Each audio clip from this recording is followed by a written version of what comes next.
I'm in southeastern PA, and one thing that's abundant in this area is these wild grapevines.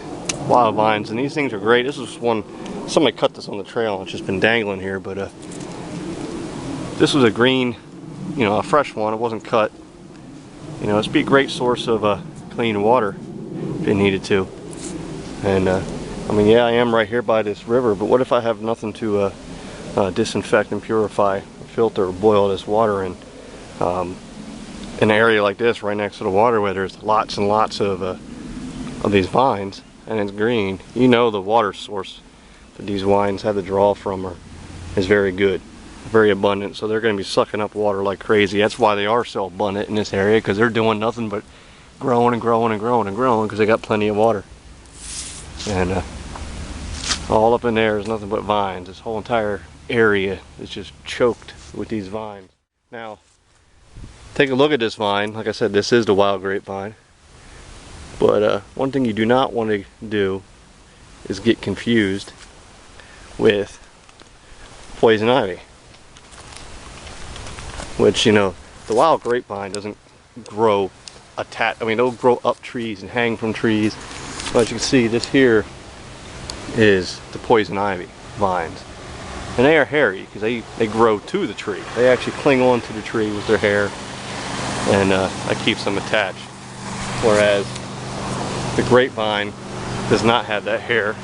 It's more of a bark, and they simply just grow and spiral up and attach on the trees that way. So make sure you're picking the right vine. You definitely don't want to go up and cut open a poison ivy vine and drain that. I never seen if you can get water from it, but I'm sure if it's a vine and it has the same characteristics as a grapevine, I'm sure you would get water out of it. But it definitely would be some poisoned water, and probably not very pleasant to drink.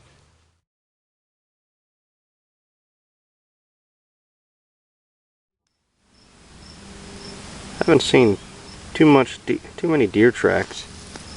There's a track right there, and a little tuft of hair, and it was going along this trail. So I want to continue down this trail and see if possibly we might run into something.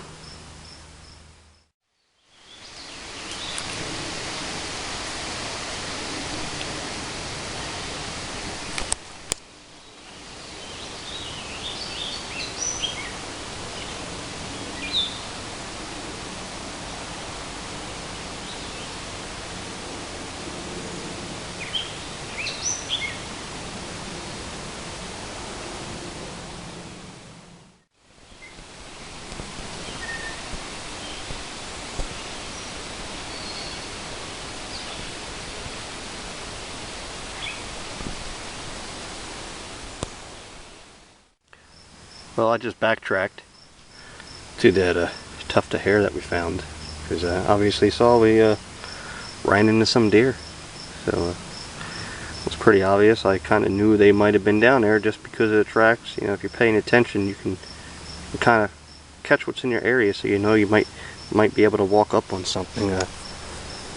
Once I saw the tracks and deer signs around here, I started walking in a little bit more of a stealthy manner to try to walk up on something, and that did pay off, because I did walk up on two deer down there in that low area, foraging around. We're heading back.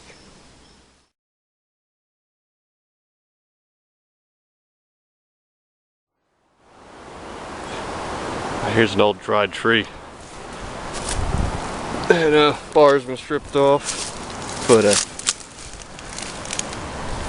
something, I don't think it burrowed its way in here. There's probably a hole up there with something living, and it was digging through and digging its area, and the tree was probably hollow. He either dug in through here or he was up above and the tree was hollow, but he was digging, and all the sawdust from that tree came in. It rained earlier, like I said, but this tree is completely protected, and if you're needing some tinder, that is some great tinder right there.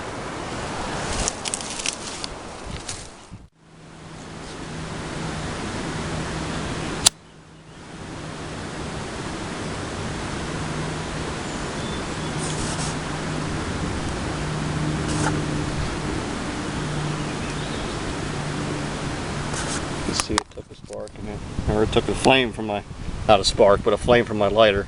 I just grabbed my lighter out of my packet. I got my fire kit in my backpack. Wasn't going to stop and pull it out, but you can see how easily it took that lighter. And that's completely dry. It's just sawdust, whatever animal that was. But I put that into a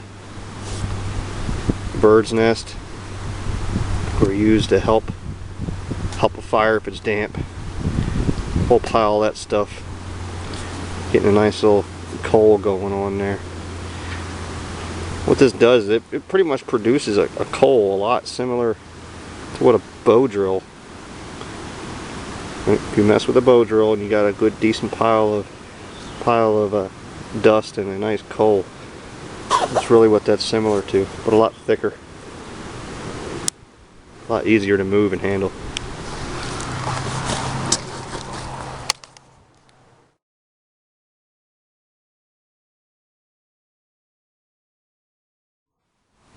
Just stumbled across a wild edible. It's quite kind of easy to spot. Bright red in this green.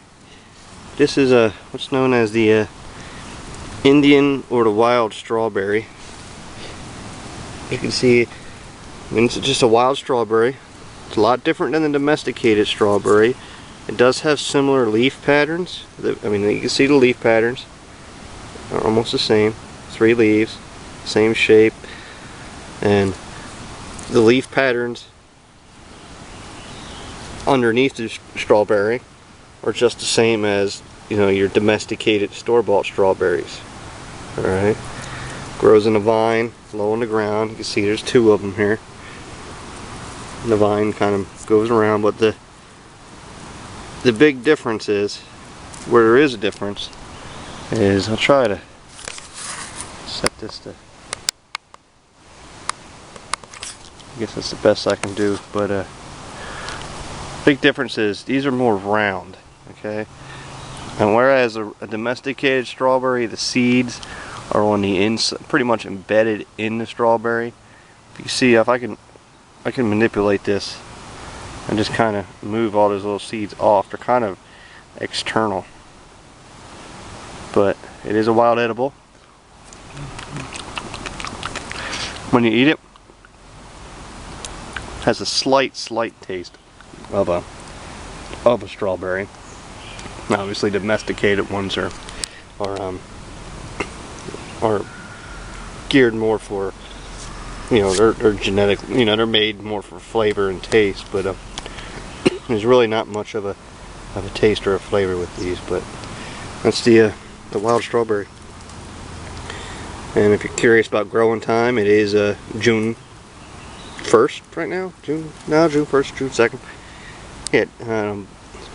So it's beginning of June, and these things are fully ripe right now.